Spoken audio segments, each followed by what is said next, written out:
Ang mga tagapaglingkod sa iglesia. Ganoon din naman sa mga tagapaglingkod sa iglesia.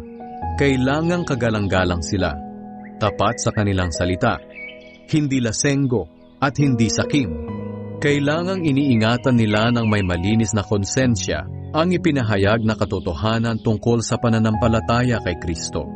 Kailangan ding masubok muna sila. At kung mapatunayang karapat-dapat, hayaan silang makapaglingkod. Kailangang kagalang-galang din ang mga asawa nila. Hindi mapanira sa kapwa, marunong magpigil sa sarili, at maaasahan sa lahat ng bagay.